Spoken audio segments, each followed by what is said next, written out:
I tell you, you guys are missing the hot off-air conversation between Ron and me, a couple of Maple Grove guys talking about the hot spots in the MG. Maybe some CBSN morning update we could just do all focused on that glorious western suburb, northwestern suburb of Maple Grove. No one cares. You do not want to hear about it. Trust me. You don't want to hear Ron and me tell you that there's nowhere good to go and all of the bars stink. That was pretty much the conversation we had before we get started, but we're glad that you're with us here on the CBSN Minnesota Morning Update. Let's talk about the weather. It's going to be hot. Riley is very nice about today. He's like, it's just going to be warm. I don't know about you. 87? That's hot, right? Like yesterday was sort of gross. So humid out there. 84 yesterday, so a little warmer today. Should be less humid, Riley says, sunny. The main event is coming this weekend. It'll be in the 90s on Saturday, Sunday, and Monday. So enjoy that on Independence Day weekend. Let's talk about this. I want to talk about handshakes. This was a great story in the Star Tribune today, and you know, the evidence is very clear. COVID has not passed through, like, you know, stuff on your grocery bags or your desk or surfaces, or even like from hand to hand. It's passed through particles in the air. But we still see kind of a focus on cleaning and sanitizing. And then the question is this: will the handshake come back?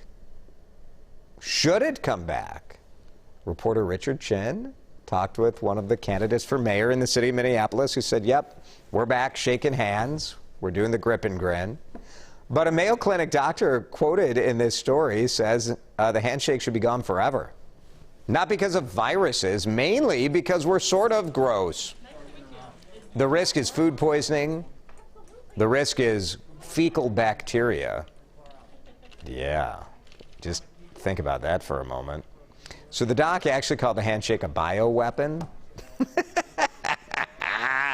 which is a great quote, and it seems a little aggressive. But we ask you this: where are you at on the handshake? Should it come back? Have you been shaking hands? Have you been hugging? Let us know. Are you worried about it because of COVID? Do you just not like touching other people? Are you concerned about the overly long handshake? We'll share some of your comments in a moment. Speaking of overly long, the legislative session continued into the early morning hours today. Lawmakers will be back at the Capitol, and like, good luck trying to sort it out. This is the irritating thing about our legislative process, right? We pride ourselves on being this open state, open government.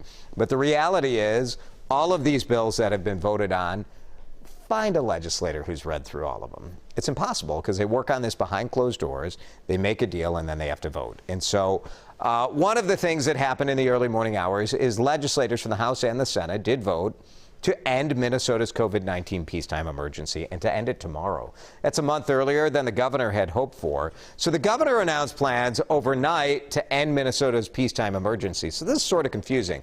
Like, did the legislature take these powers away? Did the governor announce a plan to end things? Well, the answer appears to be yes and yes. So the governor still wants to be able to kind of run the COVID-19 vaccination and testing, and wants to do that without a peacetime emergency. So we're going to have to sort this out during the day. Republicans are saying that it's already over, that the bill that sits on the governor's desk strips him of those powers. So we'll see what happens. Also on its way to the governor's desk is the public safety bill. It was highly contested, kind of the question of what they were going to do to change policing in the wake of the murder of George Floyd. Stiffer penalties for assault on an officer, part of the bill. More funding for department body-worn cameras, a tighter definition of when a no-knock warrant can be used in a database. It'll make it easier to track police misconduct. Certain DFL members said this bill, as written, is weak on police accountability. They wanted more, but last night the House did back down on some of the demands that they were making because they wanted to get something done.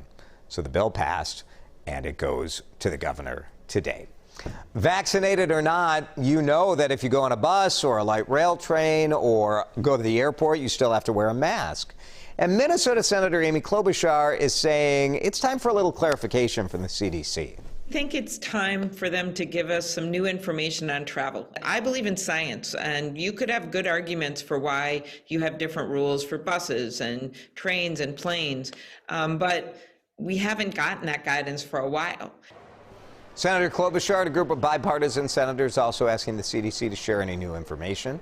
They're basically saying, look, if you have information that COVID is being transmitted in airports, on airplanes, on buses, on trains, let us know. But otherwise, what are we doing? Why are we still doing this?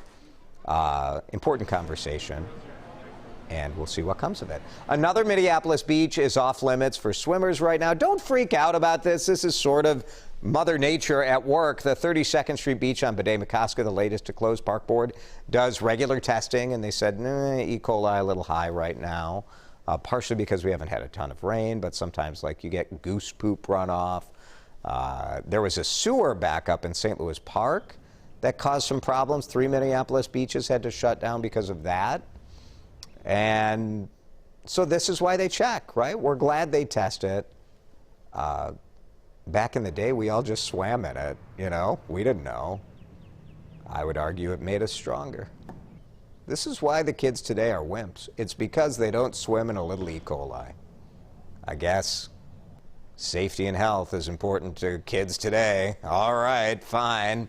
Those beaches will reopen when it's safe to swim. A Minnesota Music Festival wants to know what was the deal with a plane. So the concert's going on. All these people are at the Kickin' Up Country Music Festival, and zoom, here comes this plane buzzing this crowd of 1,500 people. Here's one of the videos. Look at this. This, at first you might think, gosh, is this part of the show, of the Chase Rice show? It was not. And that's so dangerous. Like somebody who thinks they're going to be like a big jerkwad, like flying over the crowd. But man, one wrong movement and you're crashing your plane into the crowd. The FAA says planes have to stay 1,000 feet above congested areas. So this is illegal. The festival asking people to send pictures and video of that plane, to send it to them on Facebook. They're saying they'll give you a free sweatshirt. Which is very, very funny to me. But nice of the festival how seriously they're taking it and saying, look, we're willing to put something up and give it to you to give us your videos. So send those in and let's see if we can find who did this. A new budget airline is soon going to be taking off from MSP Airport, Allegiant Air. 3 new routes from the Twin Cities starting in early October. So think about your fall and winter plans. Maybe you want to go to Asheville, North Carolina, Palm Beach, Florida, Punta Gorda. Allegiant is a low-cost airline. One-way fares start as low as $50. Huntington Bank Stadium is now the home of Gopher football. University of Minnesota Board of Regents approved the name change effective immediately. This is sort of some mock-ups as to what the new logo will look like. Huntington recently bought TCF Bank, and when they bought the bank, they bought the naming rights deal that TCF agreed to. So all of the TCF banks will be renamed this fall, and that will coincide with the launch of football season at the U. NCAA Board of Directors will vote today. You've probably heard about this policy that would let college athletes make a little money off of their name, their image, and their likeness. So student athletes, you might see them start to do Instagram ads, run their own summer sports camps. And this vote would allow them to do it without violating NCAA rules until federal legislation or new NCAA rules are adopted. This in the wake of the U.S. Supreme Court decision. Do robocalls drive you nuts? People really get annoyed by those spam calls, those robocalls. As of today, hopefully many of them will be stopped. Today is the FCC deadline for major U.S. phone providers to adopt a technology called Stir Shaken. Basically, it takes a call and see the check mark. That means it's legit, so it's not like a spoofed number. It's not going to completely stop robocalls. Like if you are a spammer, you could buy an 800 number and place your calls from that 800 number, or you could go through an overseas phone company. But it should make a difference, and experts say the best advice is to not answer calls you don't recognize. So that is what I do. Send it right to voicemail, and then sometimes you get a very important call from your boss. You're like, oh, I didn't know that was your phone number. Let's see what you are saying about today's talker. We're talking handshakes. Uh-oh. Oh, we did a poll too. Cool. So 70% of those we polled, our producer Chris is telling me, say handshake should come back.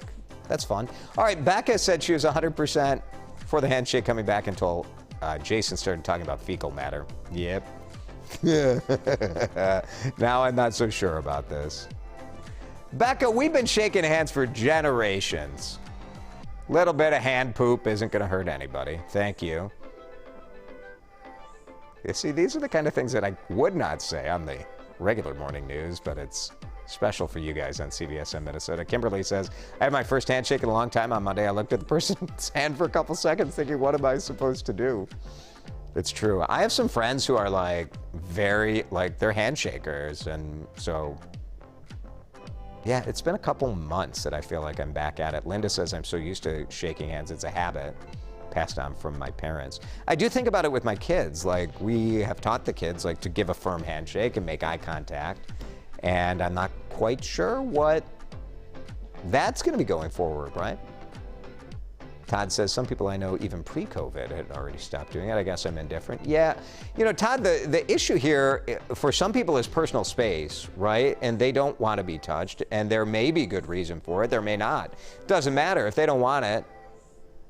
I guess I sort of hope that I want the handshake to be around, but I want it to be like more of a mutually consensual situation, if that makes sense. Some people don't want it. I used to be a hugger. And I don't know about that. Melody never stopped. Yeah, when it comes to being professional. Yeah, you think about that, Melody, like you're doing a job interview. Are you going to do like a fist bump or the elbow? Like that's sort of weird. So I don't know how it'll shake out. One of the many interesting things as we get back together to normal life after we get through the pandemic. Morning update from CBSN Minnesota. Glad to hang out with you today. I would shake all of your hands if you so desired. But instead, I'll see you again tomorrow.